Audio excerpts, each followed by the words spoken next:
नमस्कार दोस्तों, welcome back to my YouTube channel. मेरे इस यूट्यूब चैनल में आप सभी का स्वागत है। दोस्तों, मैं लेके आया हूँ हिंदी का प्रैक्टिस सेट नंबर। दोस्तों, यह हिंदी का प्रैक्टिस सेट नंबर है दोस्तों 48। दोस्तों, 48वां यह प्रैक्टिस सेट है। इससे पहले मैं 47 करा चुका हूँ। अगर आप लोगों ने अभी तक ये 47 प्रैक्टिस सेट नहीं देखे हैं तो आप लोग हमारे यूट्यूब चैनल के प्लेलिस्ट में जा करके हिंदी की प्लेलिस्ट ओपन करके एक एक प्रैक्टिस सेट करके ज़रूर इसको लगा लें। ठीक है, तो दोस्तों स्टार्ट करते हैं आज का प्रैक्टिस सेट। आपसे एक बात कहना चाहूँगा दोस्तों, अगर आप नए हैं तो चैनल को सब्सक्राइब कर लें, वीडियो को लाइक करके दोस्तों के साथ शेयर कर दें। चलते आएंगे अपने टॉपिक पर। दोस्तों, अपना प्रश्न कहता है, पहला कह रहा है मलिक मोहम्मद जायसी ने पद्मावत की रचना किस भाषा में की है? बताइए। मलिक मोहम्मद जायसी ने पद्मावत की रचना किस भाषा में की है? बताइए। ऑप्शन ए खड़ी बोली, अवधी, ब्रजभाषा, भोजपुरी। बताइए किस में की है?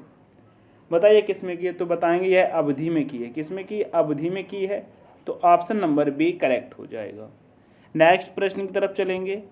नेक्स्ट प्रश्न कहता है मेरे प्यारे साथियों, कह रहा है जो विशेषण किसी वस्तु की मात्रा, वजन, नाप, तोल का बोध कराते हैं उन्हें कहते हैं। बताइए उन्हें क्या कहते हैं? बताइए। सर्वनामिक विशेषण, गुणवाचक विशेषण, परिमाणवाचक विशेषण या दोस्तों संख्यावाचक विशेषण। क्या कहते हैं बताने की कोशिश करेंगे।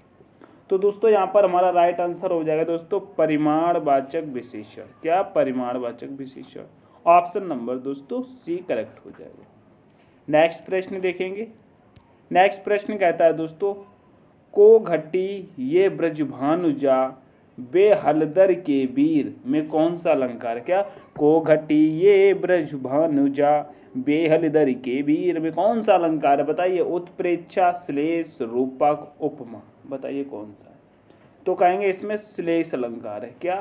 श्लेष अलंकार है दोस्तों। कहीं कहीं श्लेष अलंकार ऐसे ऐसे दिखाई देगा। क्या? श्लेष। ठीक है, तो गलत मत समझना, श्लेष। ठीक है, ऐसे भी लिखा जाता है। तो ऑप्शन नंबर बी करेक्ट होगा। नेक्स्ट प्रश्न देखेंगे। प्रश्न नंबर चौथा कह रहा है, पूस की रात कहानी किसकी लिखी है? बताइए। पूस की रात कहानी किसकी लिखी है? चंद्रधर शर्मा गुलेरी की, सुमित्रा नंदन पंत की, महादेवी वर्मा या दोस्तों मुंशी प्रेमचंद।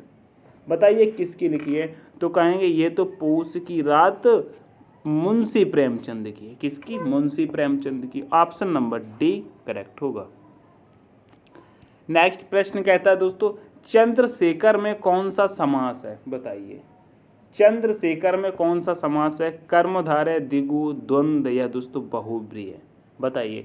तो चंद्रशेखर में दोस्तों कौन सा हो जाएगा? बहुब्रीहि समास होगा। ऑप्शन नंबर डी इसका भी करेक्ट कर लेना। आगे बढ़ेंगे।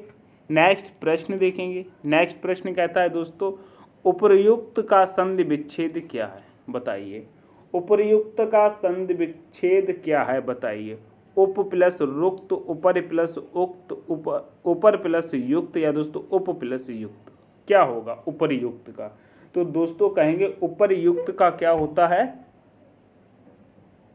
संधि विच्छेद उपर्युक्त का क्या होता है? तो कहेंगे उपर्युक्त का होता है दोस्तों ऊपरी, क्या? ऊपरी प्लस उक्त होता है। क्या? ऊपरी प्लस उक्त होता है। तो दोस्तों इसका राइट आंसर हमारा हो जाएगा ऊपरी प्लस उक्त। ऑप्शन नंबर बी करेक्ट होगा। ठीक है, नेक्स्ट प्रश्न देखेंगे। प्रश्न नंबर 7 कह रहा है, निम्नलिखित में से कौन सा शब्द पुल्लिंग है? बताइए। कौन सा शब्द पुल्लिंग है? बताइए। शिक्षा, चर्चा, अर्चना, पर्चा। तो कहेंगे चर्चा चल रही है। तो दोस्तों ये स्त्री हो गया। ठीक है, वो शिक्षा कैसी है? शिक्षा आपकी चल रही है। कैसी है शिक्षा? तो भी ये भी है। चर्चा भी चल रही है, चर्चा हो रही है दोस्तों, ये भी स्त्रीलिंग है। अर्चना कैसी है? अर्चना कहाँ जा रही हो? ये भी। लेकिन दोस्तों पर्चा कैसा है? पर्चा उड़ गया, पर्चा फट गया, पर्चा खराब हो गया दोस्तों, यह पुल्लिंग है। तो ऑप्शन नंबर डी करेक्ट होगा।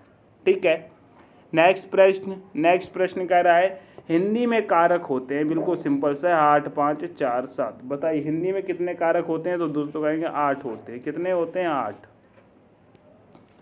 नेक्स्ट प्रश्न कहता है, निम्नलिखित में से तुलसीदास की रचना नहीं है। बताइए। तुलसीदास की रचना नहीं है? बताइए। विनय पत्रिका, पार्वती मंगल, पार्वती मंगल या दोस्तों भक्तमाल या दोस्तों गीतावली?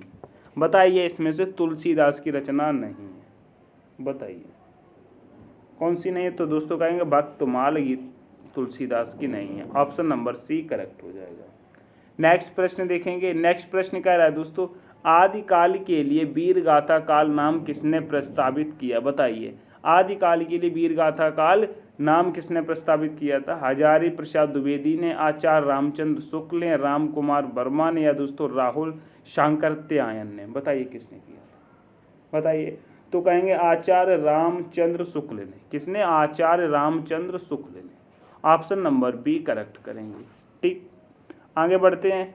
नेक्स्ट प्रश्न कहता है, इमली के पात पर बारात का डेरा लोकोक्ति का अर्थ है? बताइए। इमली के पात पर बारात का डेरा लोकोक्ति का अर्थ है अत्यंत कंजूस होना, असंभव बात कमाल या दोस्तों साधन थोड़े बड़ी बात बड़ी? बताइए। तो कहेंगे दोस्तों इमली के पात पर बारात का डेरा, दोस्तों साधन तो थोड़े हैं लेकिन बात कड़ी है। कहने का मतलब जो भी आपके पास कारोबार है उसका साधन कम है लेकिन बात बहुत बड़ी कर रखी है। ठीक है, ऐसा नहीं होता है। तो ऑप्शन नंबर डी करेक्ट होगा। नेक्स्ट प्रश्न कह रहा है दोस्तों, आँखों का काजल चुराना का सही अर्थ कौन सा है? बताइए। आँखों का काजल चुराना का सही अर्थ क्या है? बताइए। आँखों को निस्तेज करना, काजल लगी आँखों में से काजल पोंछना, छपाई के साथ चोरी करना या दोस्तों तुच्छ स्तर की चोरी करना? तो दोस्तों आँखों का काजल चुराने का मतलब होता है सफाई के साथ चोरी करना। मतलब दोस्तों इतनी सफाई से चोरी कर लेना कि बिल्कुल भी किसी को मालूम भी न पड़े, आँख का काजल चुरा लिया। ऑप्शन नंबर सी करेक्ट होगा। नेक्स्ट प्रश्न है दोस्तों, कह रहा है निष्कपट का संधि विच्छेद है? बताइए। निष्कपट का संधि विच्छेद क्या होगा? नि धन प्लस कपट, निस प्लस कपट या दोस्तों नी प्लस कपट या दोस्तों इनमें से कोई नहीं? तो दोस्तों निष्कपट के संधि विच्छेद की बात करें तो यहाँ पर कहेंगे नी धन प्लस क्या होगा? कपट। तो दोस्तों आपको ऑप्शन नंबर ए में ही नजर आ रहा होगा, ये ऑप्शन नंबर ए हमारा करेक्ट होगा। नेक्स्ट प्रश्न देखेंगे। नेक्स्ट प्रश्न कह रहा है क्रोध किस स्थायी रस का भाव है? बताइए। क्रोध किस रस का स्थायी भाव है? विभत्स, रौद्र, हास्य या दोस्तों वीर? बताइए। क्रोध किसका है? तो दोस्तों कहेंगे क्रोध किसका है? क्रोध दोस्तों रौद्र का है। किसका है? रौद्र का। ठीक है, ऑप्शन नंबर बी करेक्ट होगा। नेक्स्ट प्रश्न कह रहा है निम्नलिखित में से कौन सा कवि छायावादी है? बताइए। कौन सा कवि छायावादी है? सुमित्रा नंदन पंत, भूषण, दिनकर, कबीर? बताइए। छायावादी कवि की बात की गई है तो दोस्तों कहेंगे Sumitra Nandan Pant. Option number A correct होगा। नेक्स्ट प्रश्न कहता है निम्नलिखित कवियों में से किसे राष्ट्र कवि का सम्मान मिला है? बताइए। राष्ट्र कवि का सम्मान मिला है। श्री मैथिली शरण गुप्त को मिला है क्या? जी मिला है। श्री रामधारी सिंह दिनकर को मिला है? जी मिला है। श्रीमती सुभद्रा कुमारी चौहान को मिला है क्या? जी नहीं।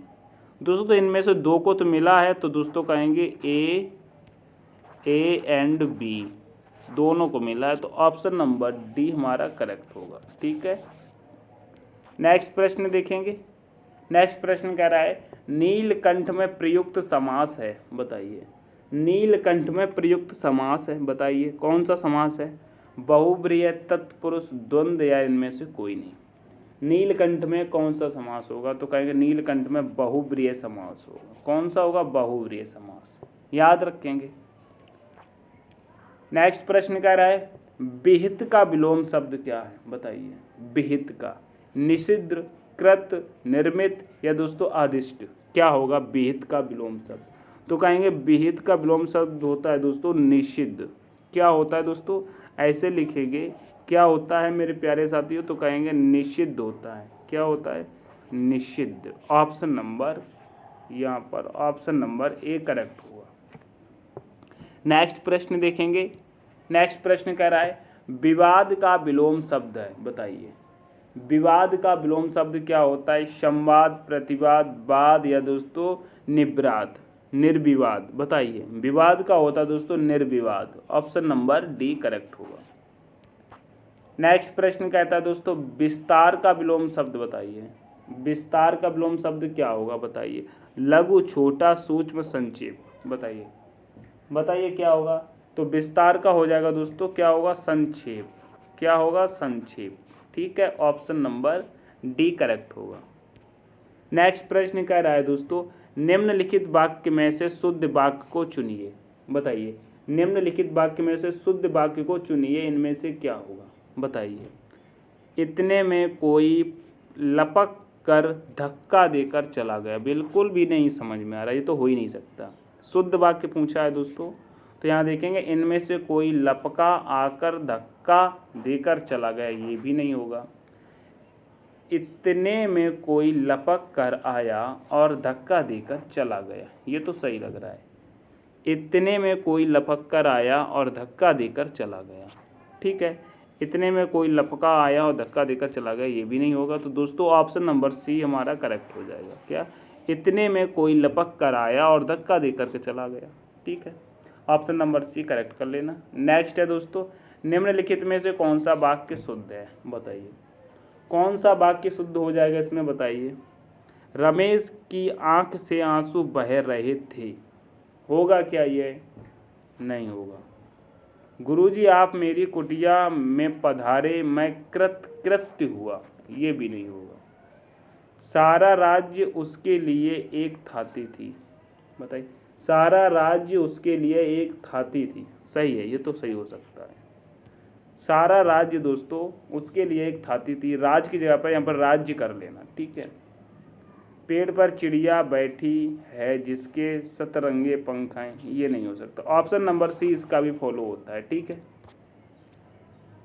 नेक्स्ट कह रहा है किस शब्द की वर्तनी अशुद्ध है? बताइए, अशुद्ध की बात कर रहा है। बताइए। जाह्नवी, पश्चात, भगवान, अनाधिकार। तो दोस्तों ऑप्शन नंबर ए समझ में आ रहा है, तो गलत हो जाएगा।